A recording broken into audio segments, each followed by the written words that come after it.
Right now, the terror investigation continues, raising thorny legal questions. We will hear from a former FBI special agent on exactly what is going on the ground as we speak. And next, is the momentum behind gun control really dead? Support for new safety measures at an all-time low since Newtown.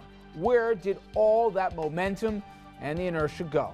And later, 6 politicians have pleaded not guilty in a case that has rocked Albany. It's very possible they'll have more company. We'll have the very latest.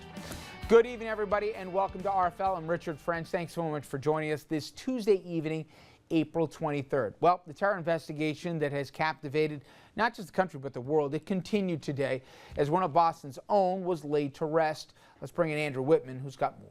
And Rich, once again, Boston said goodbye to a victim today, 2 of them, as officials start to get some answers from the surviving suspect in the marathon bombings. For the first time since tragedy took over Boylston Street, some residents and business owners were allowed to return today, a step towards some level of normalcy near the site of last Monday's deadly Boston Marathon bombing. As normal as we can get right now, so it's still going to be a little eerie, I feel like, on these streets. The surviving suspect, 19-year-old Tamerlan Tsarnaev, charged last night at his hospital bedside, telling the FBI he and his now-deceased brother Tamerlan were motivated by religion, but have no ties to terrorist groups, explaining they plotted the attack on their own using the internet. The FBI is still trying to learn who Tamerlan met with during his trip to Russia last year, but claims they were aware of his travels. The system pinged when he was leaving the United States. The FBI is hoping to learn even more from Tamerlan's wife, Catherine Russell. Her attorneys say she and her family are cooperating with the investigation. The reports of involvement by her husband and brother-in-law came as an absolute shock to them all. And for 2 families whose bitter shock turned to unbearable grief, today was a day of final goodbyes. The youngest victim of the bombings, 8-year-old Martin Richard, laid to rest this morning, as was Sean Collier. The MIT officer police say was shot to death by the Tsarnaev brothers Thursday night. Of course, a host of questions remain, but back in Russia, the mother of the suspects insists her sons were not extremists. Rich? Well, thank you very much, Andrew. And for more, we're very pleased to be joined by Manuel Gomez, former FBI special agent who's investigated terrorism and espionage cases in the National Security Division. He's also a recipient of the FBI Investigator of the Year Award. Thank you very much, sir, for a few minutes. I appreciate it. My pleasure. Glad to be here, Rich. You know, there's a question, Manuel, about did the FBI drop the ball here at all? Did they either fail to connect the dots or not do more with what they had?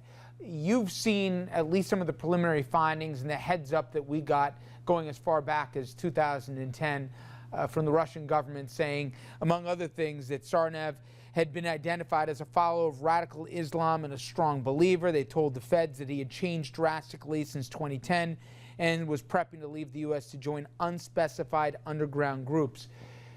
Now, to you, these aren't just words. You understand much better than we do what this means. What should have and was or wasn't done with that information to your understanding? Well, from what I could gather, the information was acted on. The FBI did interview him, and I think it's a little premature to condemn the FBI for not doing their job and these acts happening. We have to try to understand the FBI has to work within the confines of the Attorney General guidelines, within the law. And unless there's an imminent threat or something like that, they check boxes in terms of what can and cannot be done with these investigations.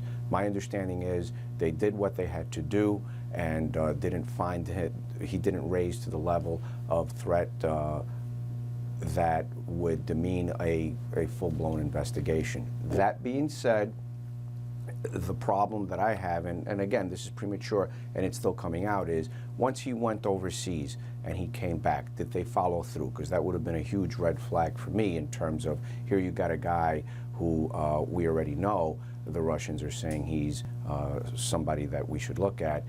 Then he traveled overseas for 6 months, which is a huge red flag, especially given past cases, including in 2010, the Times Square attempted bombing, where the individual went overseas for training and acclimation for 6 months. My question is, when he went back, just what you raised, Manuel, is SOP that we should have, called the Russians and said, by the way, our guy's coming over here, and asked them to follow him as a person of interest? What should have happened at that point with the benefit of hindsight?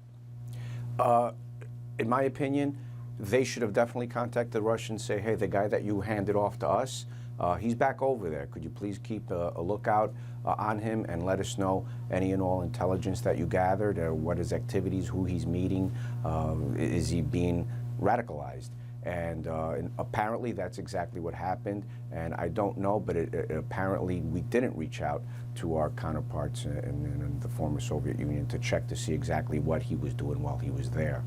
Help me understand, and our audience too, in the aftermath of what happened in Boston and after these brothers were identified and we learned a little bit more of their backstory, I hear from folks, hey, there's a line between becoming radicalized and then becoming a terrorist. Explain to the audience what that is and how you guys navigate that line as to where you know somebody's a little off, but then there's something actionable. Well, again, we have to be very careful here stateside, because we're working within the confines of the Constitution, the Attorney General guidelines, etc. And so we are very limited as to what we got to do, and certain things trigger other things. In this particular case, to be radicalized is basically you have this fervent belief as to what in this case, Islamic fundamentalism. So the person was radicalized in the sense that he took his religious beliefs to an extreme. Then when he goes over that border and starts saying that he wants to commit overt acts to overthrow the American government or to hurt and kill and maim people, as he did in this case, that's when the authorities become actively more involved and are given a lot longer leash to intervene. Is it a tough line there to figure out when you know this guy, you just have an instinct that this guy is not only going to the wrong sites, he's traveling with the wrong folks here, and it's getting to be more amped up rhetoric, to go from having a hunch here to having something actionable you can do something about? Right. A hunch, you're very limited as to what you could do. In this case, again, the jury's still not out as to what happened and what the FBI and the other authorities actually did. We have to keep in mind, it's not only the FBI. We have international intelligence agencies. Where was the CIA? Where was the NSA? They received this information as well. And so we have to really piece together what all of our agencies did. Was there a JTTF in Boston, a Joint Terrorist Task Force in Boston, that received information about this? And so did the Boston local police department act on it if they had the information? So it's not just one organization. There was an epic failure here by all intelligence and law enforcement organizations that led to this horrible act. You know, yesterday, Manuel, we had on Martin Reardon, who is the former chief of the FBI 24/7 Terrorist Screening Operations Center. He said, we have all the tools that we need to prosecute in the war on terror. But I've heard other people in the FBI saying off the record that they feel hamstrung, that they can't prosecute because there's restrictions that handicap them where they would otherwise want to move on. What has your sense been? Post 9/11, does the FBI, or for that matter, all the intelligence agencies, have what they need, especially when we're talking about an American citizen who could be doing harm within our borders? The FBI and other organizations, including locally the NYPD, have done an exceptional job in protecting its citizenry. In fact, in 12 years, we have not had a successful act until, unfortunately, last week. That being said, we are, for lack of a better word, yes, we are hamstrung because we have this thing called the Constitution and the Attorney General guidelines and a plethora of the laws that do hold us back. But they're there for a reason. In other words, the First Amendment right, freedom of speech and religion. If you just go out and say, I believe in this or that or the other religion, and I hate America, that does not trigger a full-blown investigation. So we have to tether protecting the citizenry with our constitutionally given rights. You know, I looked up the list of terror plots post 9/11 that were foiled, and I got, you know, about 9 pages worth of plots here. And without revealing any confidential information here, does more happen behind the scenes to stop things either close to being carried out or before they get past the initial phases than the general public knows about? Or is it in the best interest of law enforcement agencies to let the public know that a plot was foiled? How much do we actually know that happens? Well, the ones that are here, most people do hear about because they're here, and when an arrest happens and gets prosecuted, it becomes public record. So that's why those cases are revealed. But many of the plots are taken care of and stopped overseas, which we really don't hear about, nor do we need to hear about, and just know and sleep well at night knowing that our intelligence and law enforcement agencies, including the FBI, which works internationally nowadays, is taking care of our safety overseas. Those we don't hear about, but even as we speak, there are countless investigations going on internationally, and with people that have been identified as potential threats to our safety. Manuel Gomez, great job. Thank you so much. I appreciate a few minutes. Thank you, Rich.